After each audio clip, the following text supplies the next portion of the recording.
Salut! Mais qu'est-ce qu'on ferait bien le vendredi quand les enfants sont dans la météo du vent? La météo du vent qui veut dire que nous sommes excités, qu'on est énervés. Bien oui, le vendredi. Puis en plus, aujourd'hui, il fait super beau. Alors, pourquoi pas faire l'exercice Ous-Oust le vent? C'est ce que je viens justement de faire avec des enfants de 3 ans, ensemble de la petite enfance, puis qu'est-ce qu'on a eu du plaisir. Parce que le but, en fait, c'est que l'enfant arrive à reconnaître ce qu'il y a en lui. Puis justement, ce matin, quand je suis arrivée à la garderie, il y a une éducatrice qui me racontait qu'il y a un enfant à peine âgé de 3 ans. Il vit la séparation de maman et de papa, et puis cet enfant-là, quand maman vient le chercher, bien, il s'est mis à pleurer. Parce qu'il a dit à sa maman, « Maman, je vis la météo de la pluie. » Donc, c'est ça qu'on souhaite. C'est comme si, en fait, cet enfant-là, il se donne le droit de retourner le regard vers lui et de se donner des soins, justement, en étant dans les bras de sa maman. C'est la beauté de la météo intérieure, c'est de rendre tellement accessible les émotions parce qu'on a un langage qui est simple, qui permet justement d'exprimer librement. Et quand j'exprime, c'est que je reconnais ce qui est en moi. Parce que l'étape suivante, c'est de se donner le droit de ressentir l'inconfort en dedans de soi pour ensuite se donner des soins. Donc l'enfant, lui, a reconnu sa météo intérieure. Sa maman est venue le chercher après la garderie. Puis là, ben, il reconnaît sa météo intérieure parce que je pense qu'il voulait voir son papa, puis c'est sa maman qui est venue le chercher. Puis il a dit à sa maman, « Je suis dans la pluie. » Puis il a accepté le câlin de sa maman. Donc, c'est tellement beau, puis c'est la même chose aussi avec la météo du vent, où on est excité, où on est énervé. Souvent, c'est comme, on veut que les enfants chassent le vent, on veut les ramener dans le soleil, mais comment on pourrait faire pour les aider à mieux canaliser cette énergie-là qui est en eux, qui est tout à fait naturelle. C'est vendredi matin, on a du plaisir.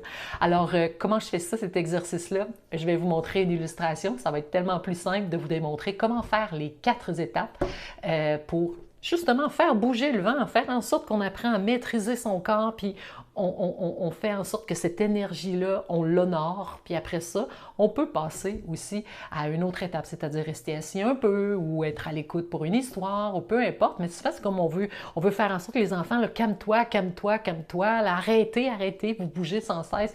Pourquoi ne pas reconnaître le vent qui est là, prendre 5 minutes pour faire bouger ce vent-là, l'honorer, apprendre à le canaliser, puis après ça, en fait, bien c'est passager, comme n'importe quelle autre météo, comme la pluie, comme l'orage, comme le froid, comme le soleil, c'est passager. Alors, sans plus tarder, on va aller voir l'affiche Ous-Oust le vent.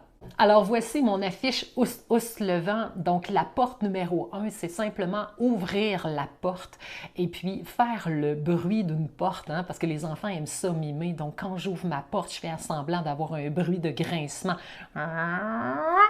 Et ensuite, je vais sortir la langue comme Mathéo et je bouge juste la partie de ma tête. C'est-à-dire, il y a mes yeux qui peuvent bouger, ma bouche qui peut bouger, mon cou peut bouger, mais le reste de mon corps est complètement immobile et je laisse sortir le vent, le vent, le vent, le vent, le vent, par l'expression, en fait, de tout ce que mon visage peut représenter lorsqu'il est dans le vent, c'est-à-dire excité, énervé. Ensuite, on referme la porte. Poum! Ensuite, deuxième porte, on va aller ouvrir celle des bras et du tronc. Donc, on ouvre la porte.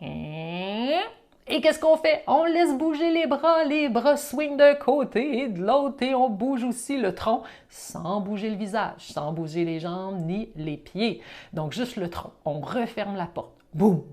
Ensuite, troisième porte, qui est celle des jambes. Donc, on ouvre la porte de la jambe gauche, la porte de la jambe droite. Et on se met à bouger les jambes. On bouge, on bouge, on bouge, on bouge les jambes le plus vite possible en restant le reste du corps immobile. Juste les jambes. Et on referme les portes. Boum!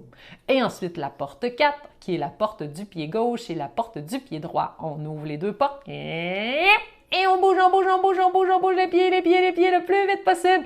Et ensuite, on referme la porte. Boum! Et ensuite, ce qu'on veut faire, c'est bouger les 4 portes en même temps, mais aussi donner une bonne consigne aux enfants que quand on va taper dans les mains, les portes vont se refermer en même temps. Alors j'espère que ce petit exercice va vous donner le goût en fait de enfin vivre le vent, vivre le vent, vivre le vent. On récapitule la porte 1. On va juste déployer le visage. On sort la langue, on crie, on a le droit de faire ça. Là. Puis là, les yeux se promènent et tout ça quand on referme la porte. On referme la porte.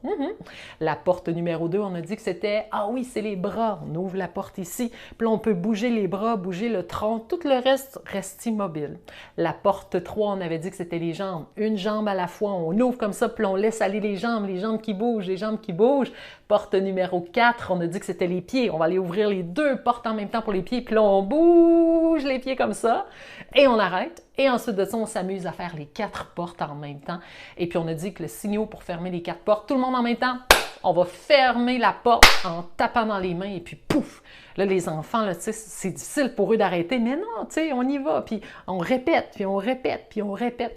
Puis c'est ça, en fait, qui fait que l'enfant, il apprend à s'auto-réguler, à reconnaître que, OK, c'est stop, puis on s'amuse ensemble à faire le test. C'est pas grave si ça fonctionne pas, si les enfants se roulent par terre, puis là, il y a des enfants qui, il arrive des fois des petits accidents, des choses comme ça. No stress. On fait juste vivre une expérience avec les jeunes. Prenez pas ça au sérieux. Répétez l'expérience plusieurs fois pour peut-être vous rendre compte qu'il faut vous l'approprier tranquillement. Vous allez trouver des trucs pour la faire. Mais moi, je vous dirais que je suis beaucoup à l'écoute des enfants. C'est-à-dire, j'écoute qu'est-ce qu'ils me disent. Puis souvent, je vais prendre une petite sortie d'autoroute pour aller vers là parce que je trouve ça tellement sensé ce que l'enfant est en train de me dire. Mais justement, c'est ça. Écoutez ce que les enfants sont en train de vous dire. Laissez-les aussi vous gouverner dans une sortie d'autoroute que vous n'avez jamais pris. Puis soyez comme ouverte à vivre cette expérience-là en faisant face à l'imprévisibilité, à la perte de contrôle, à la nouveauté, à votre ego qui est menacé. On est là pour s'amuser, on vit une expérience et nous aussi, on fait partie de l'expérience. Alors, je vous souhaite de présenter cet exercice-là autant avec les enfants. Moi, dès 2 ans, je travaille avec l'exercice des portes, puis je le fais aussi avec les petits maternels. C'est un plaisir de les voir s'amuser, mais aussi pour nous, profitez-en en même temps si vous êtes tendu, stressé, vous vivez de l'agressivité, vous avez de la difficulté, là, puis là, ben, ça va vous ramener dans votre corps. Vous allez sentir que votre corps il est là, mon corps, je le sens. Là.